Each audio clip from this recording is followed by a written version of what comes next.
Técnicas e suplementos infalíveis no desenvolvimento de todas as inteligências, para quem quer atingir o nível de excelência, ou se manter sempre acima da média, na obtenção de qualquer resultado que buscar.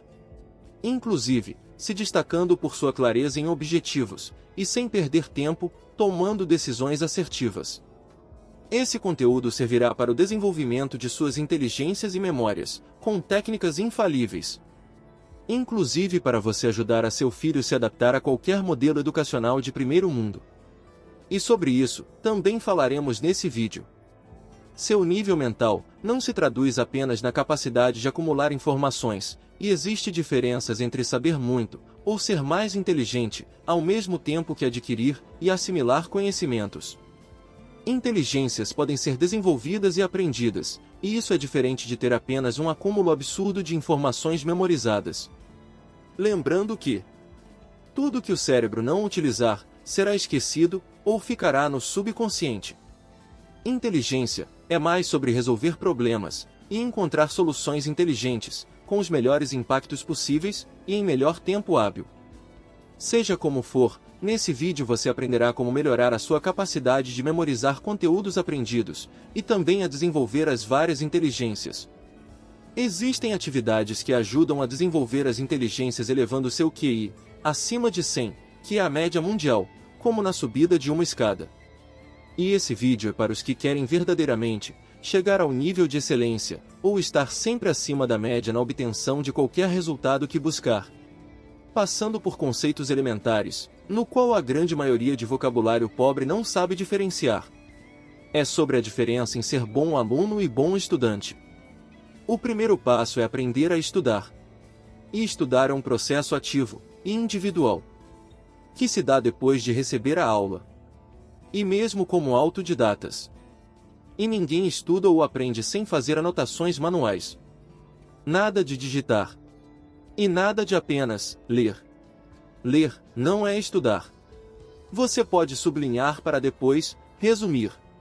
Mas veja o vídeo até o final, porque o que vou falar sobre resumos é apenas uma pequena parte desse vídeo. Mesmo assim, não podemos deixar de falar sobre isso na parte introdutória desse vídeo.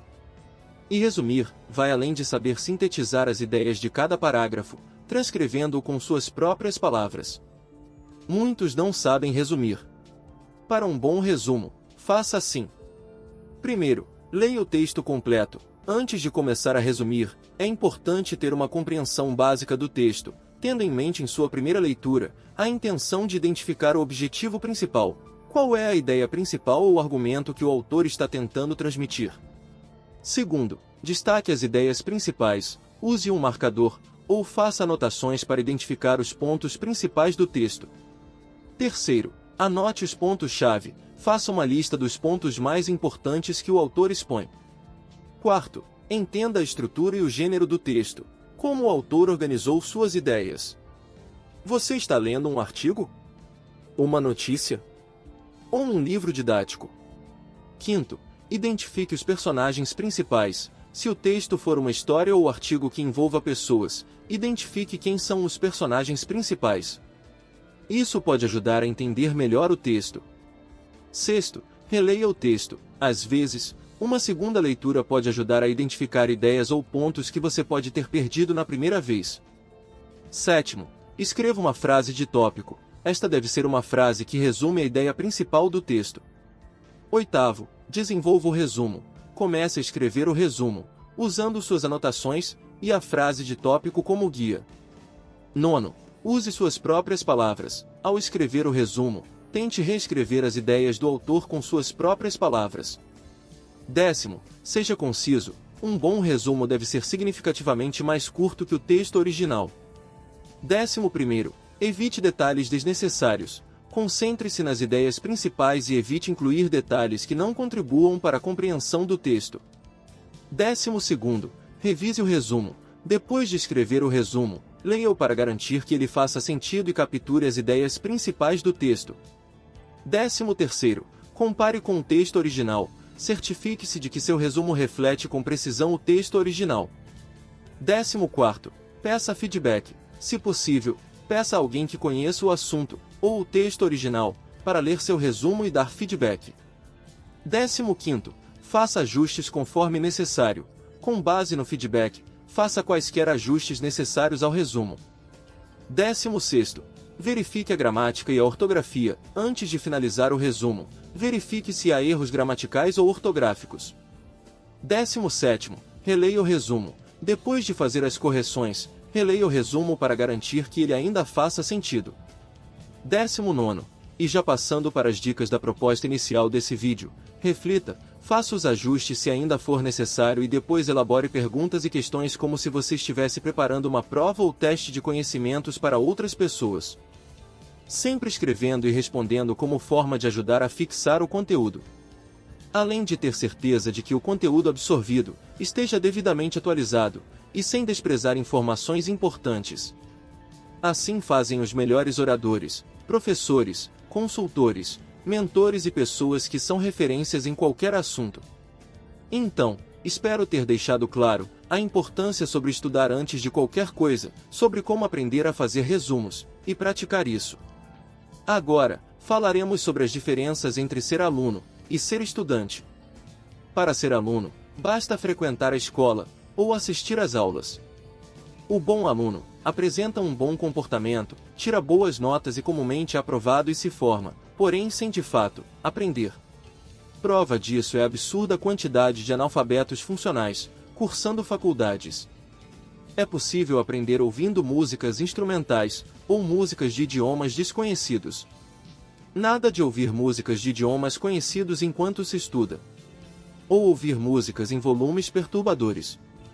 Eu prefiro o absoluto silêncio. Escrever enquanto se estuda é fundamental para reter a informação.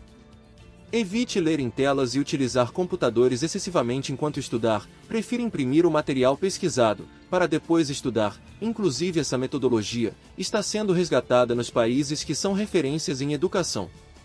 Procure focar intervalos de 30 a 40 minutos e descansando alguns minutos, não excedendo 15 minutos de descanso, tudo isso em um espaço de 2 horas de estudo ativo.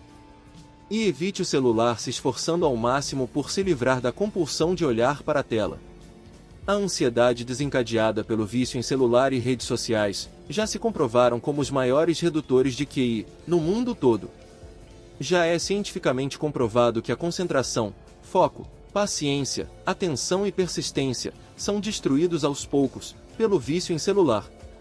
Enquanto estudar, esteja pelo menos 2 horas longe do celular e redes sociais. Quando se ouve que uma pessoa é verdadeiramente inteligente, não é sobre a quantidade de informações, que em muitos casos ficam obsoletas, o que faria uma pessoa ser considerada inteligente. Mas sim, além de conhecimentos e experiências de alto nível e excelência, todo um conjunto de habilidades sociais e inteligências emocionais, que realmente fazem com que uma pessoa seja considerada de fato inteligente acima da média. Siga essas regras para aprender qualquer conteúdo, inclusive é por isso que é impossível aprender matemática, ou qualquer disciplina de exatas, sem resolver questões e exercícios, de preferência sem calculadoras, e com repetição para fixação. Afinal, não se permite calculadoras ao realizar provas de concursos. Outro assunto que merece um vídeo específico é sobre a realidade de quem estuda na Europa, e em países onde se percebe a cultura da xenofobia, o que demanda antes de tudo, o desenvolvimento e o preparo de nossos jovens e crianças, com inteligência emocional e socioafetiva, e também resiliência para lidar com essa realidade. Agora vamos falar sobre a higiene do sono, e algumas disciplinas que potencializam o aprendizado, retenção e desenvolvimento da inteligência, inclusive já se sabe sobre o quanto as atividades físicas pela manhã ajudam a despertar e a ativar o cérebro. Mas, não exagere nos treinos, para não atrapalhar a qualidade do sono, de modo que o sono seja capaz de restaurar suas energias. Da mesma forma que a preparação para o sono começa ao anoitecer, pois a qualidade do sono está diretamente relacionada ao seu desempenho diário como um todo. Evite cafeína 9 horas antes de dormir, prefira ir para a cama, sempre que possível, entre 21 horas e 22 horas, esteja longe das telas e de dispositivos que emitem luzes, 2 horas antes de se deitar. Inclusive selecionando conteúdos que acalmem a mente, ao invés dos que geram preocupações e pensamentos perturbadores, como notícias e conteúdos violentos. E anote os afazeres para o dia seguinte, bem antes de se deitar para não levar preocupações para a cama. Faça refeições mais leves, e evite excesso de líquidos para que tenha um sono contínuo, ininterrupto e restaurador, por no mínimo 6 horas, e com o ideal de 8 horas. Lembrando que o horário de deitar e se levantar faz diferença, além de somente a quantidade de horas dormidas, da mesma forma que algumas atividades são melhor desempenhadas ao amanhecer e depois de uma boa noite de sono.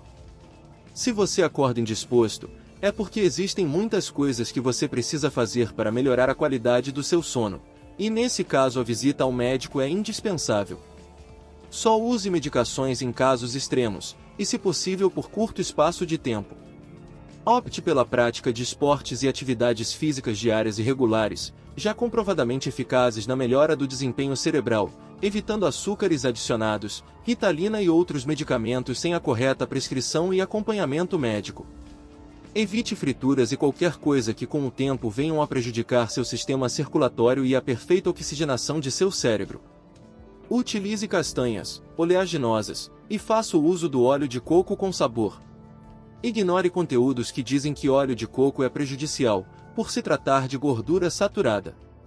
Afinal, já foi comprovado que o óleo de coco é a exceção dentre esse tipo de gordura.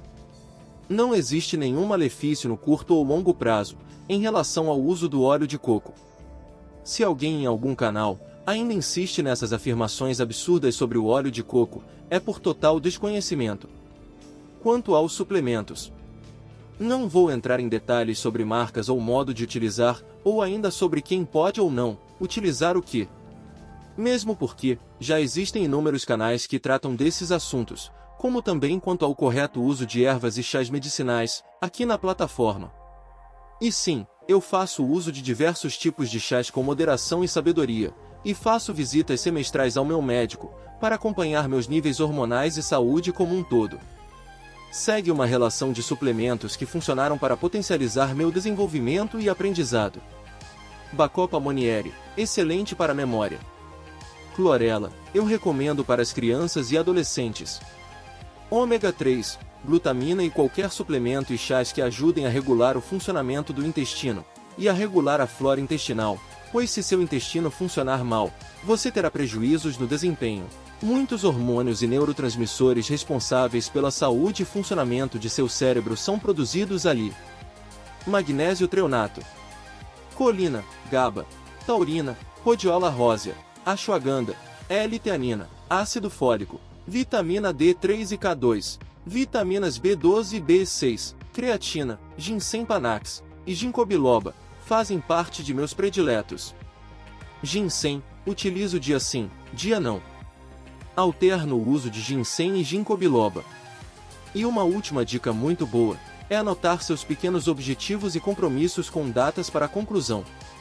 Isso funciona muito bem, para avaliar seu progresso e para atingir pequenos objetivos, e atingir pequenas metas. Espero ter ajudado.